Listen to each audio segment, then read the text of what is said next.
Hi there. Today I have a special guest.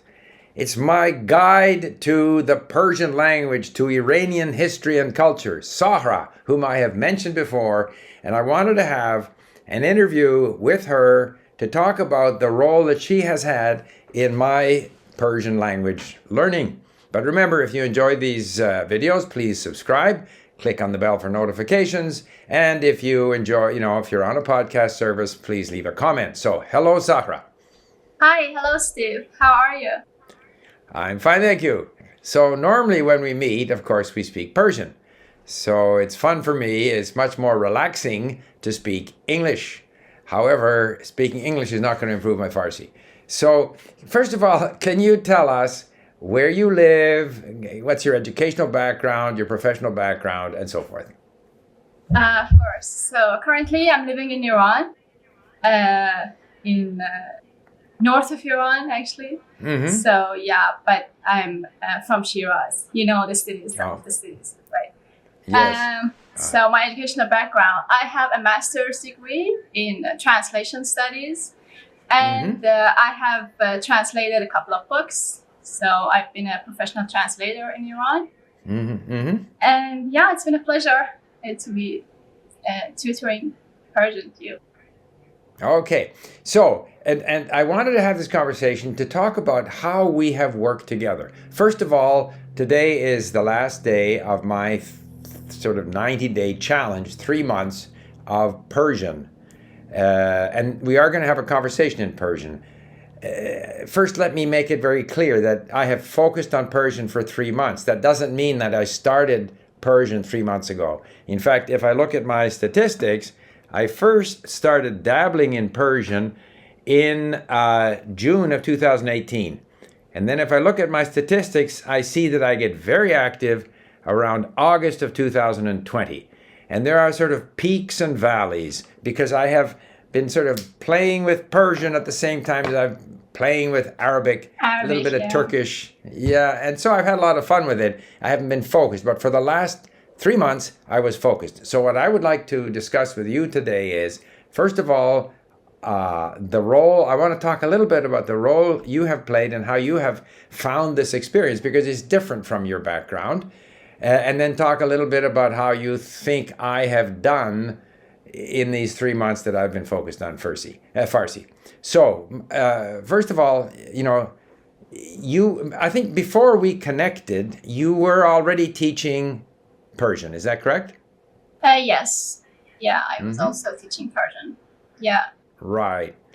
But the way we have worked together is a little bit different because you have created so much content for Link, starting from mini stories to getting your friends to talk about themselves, mostly women who have, a pastry shop or interior designer, or different people in different areas of activity, and some guys as well interested in musical instruments. I mean, you get sort of a range of modern Iranian culture through these interviews.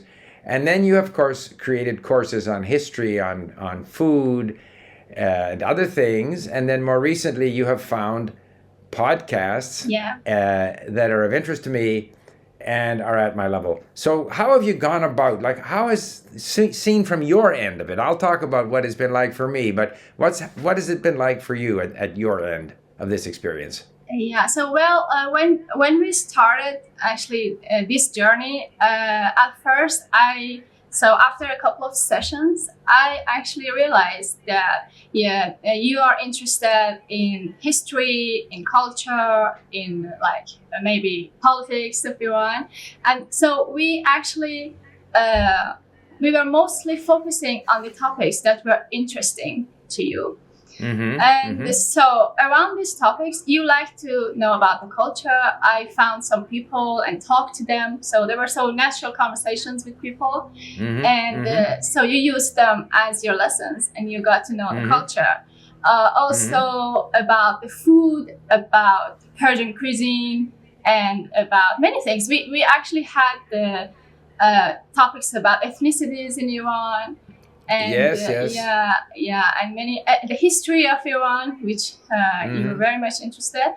So it was actually very interesting because I was always looking for the content that you enjoyed, and at the same time I was learning a lot. It was kind of reviewing everything for me too. I remember when I was preparing the history of Iran, I went through all this content and I made some summaries to provide them for you. So it was very interesting to me too. And then after that, we found those YouTube channels.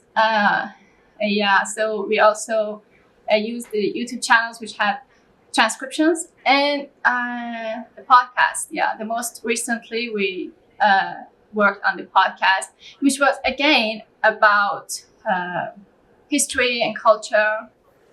Mm-hmm. So my question is, first of all, the 26 episodes in the history of Iran that you created for us at Link is phenomenal. And I still go back to it because there's so many words there that I still don't know. And as you know, you read about history and whatever you read, you forget. And then you go back and you read it again. And slowly it becomes clearer and you start to separate, the Safavid dynasty from the Sasanian dynasty, because otherwise you get them all confused. But then more recently, you have... So first of all, I can appreciate that you did a lot of research in order to put this together in 26 balanced episodes with circling questions and so forth. So that was a lot of work, but I appreciated it.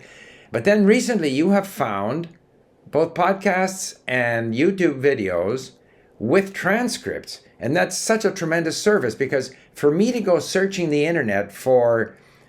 Persian language podcasts that have transcripts that are on issues of interest to me, and where the voice is pleasant and the sound is pleasant.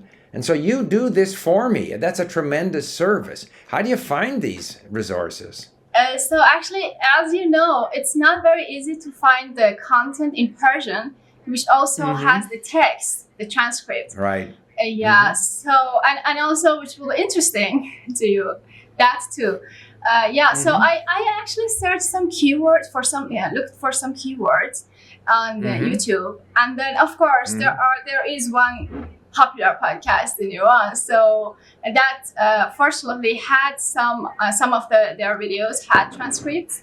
And you remember at first when they didn't have those podcasts on YouTube, we actually we were using their episodes and we talked to them and we actually asked for permission and we used those content. Oh yes, B plus, yeah. B plus, right. yeah. So and then after that they put many videos on YouTube, which was very easier for us to use the content. About the podcast, the recent podcast, Epitome Books, actually it's important. Yeah, you couldn't find this because it's important to search those keywords in Persian and, looking for the content in Persian by a native speaker. It's much easier than for a learner. Of course. Yeah. And it's a tremendous service. I think this is the role of a language teacher, is to be a guide that not only first of all, figures out what the learner is interested in, and then knows where to find it. And sort of introduces, like the stuff you've given me recently where they talk about, national identity in Iran. That's so interesting. It's like I'm eavesdropping on a conversation amongst Iranians about their own, ethnic identity. And a number of other these. It's just outstanding. And I'm sure in other languages, the same kinds of material, whether it be in Polish or Chinese, it's got to exist somewhere. But it's very hard for the learner to find these, because you go to the website and it's all in their writing system, and it's just you're not used to it, so you don't know where to go. So that's a tremendous service. Yeah. It's of course it's difficult for you to find those. And so now what we might do is we'll speak in Persian now. So I got to kind of switch my brain. And then at the end of it, maybe you can talk a little bit about how you find that I have improved, or if maybe I haven't improved, just in these last 3 months that I have been focusing on Farsi. Okay? Of course, sure. Yeah. Okay. به زبان فارسی حساب میکنیم. برای من سخته تغییر کنم. نه سعی کنم به زبان فارسی با شما صحبت کنم. الان دیگه براتون خیلی سخت نیست. درسته؟ شاید قبلا سخت‌تر بود.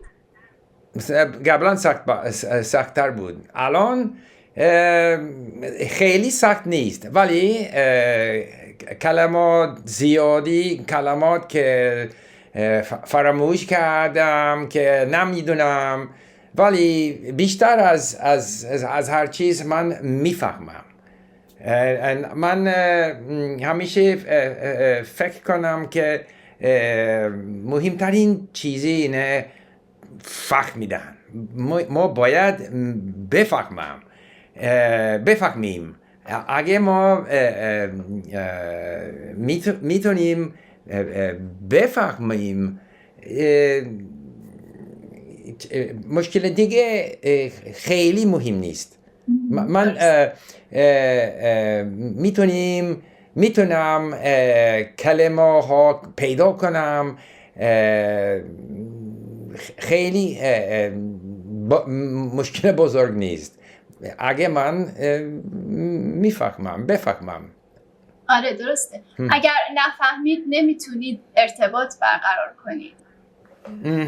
آره شما برای اینکه بتونید بیشتر بفهمید زیاد خوندید، درسته؟ زیاد خوندم.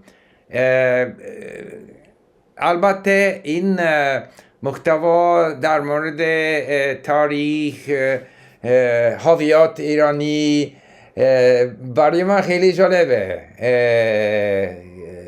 بنابراین اسون تره توسط این گونه محتوا زبان یاد بگیرم.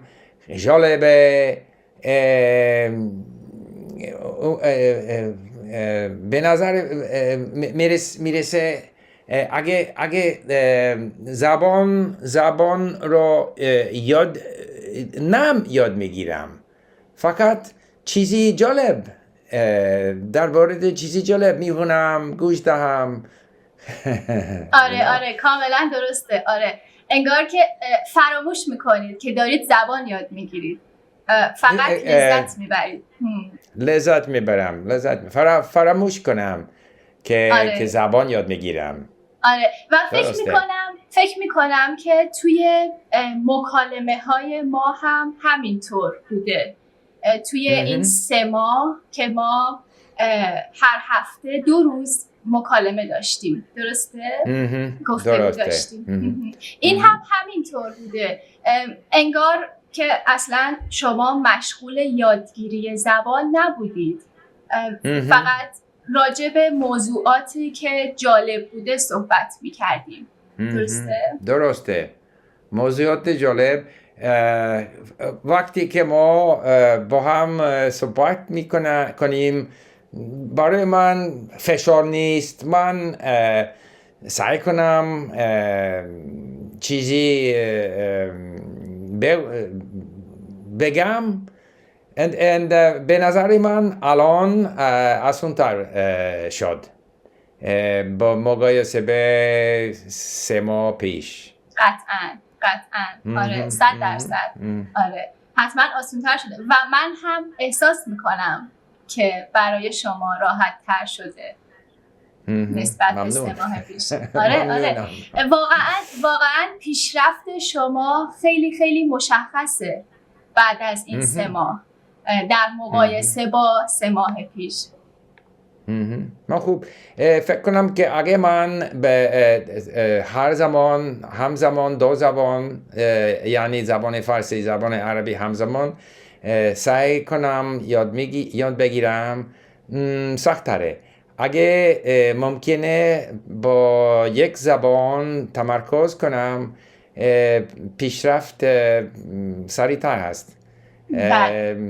آسان تره. الان از ما آینده دوباره شروع میکنم با زبان عربی. بسیار خوب. اوکی.